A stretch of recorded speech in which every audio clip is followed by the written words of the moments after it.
Оксана Мастюк, у неї найкраща, що в місті кондитерська. І що я зробив саме перше, як, знаєте, як кажуть бізнесмени, не придумай нічого нового, просто знайди найкраще і скопіюй його.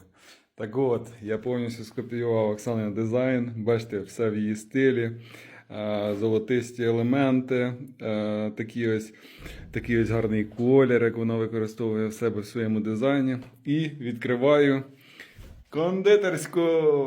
Все, буду тепер, бачите? Ні, не кондитерська. Зачу кондитерську зразу.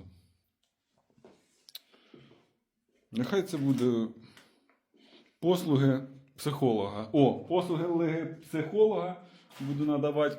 Обращайтесь. Ось такі ось, бачите, смаколик у мене є. Звертайтесь. Зараз мені напишуть, що мені першому треба мої послуги. Отак буде виглядати мій кабінет, я в папочках. Я в носочках. Ось такі справи. Тихонько, приходь до мене на прийом.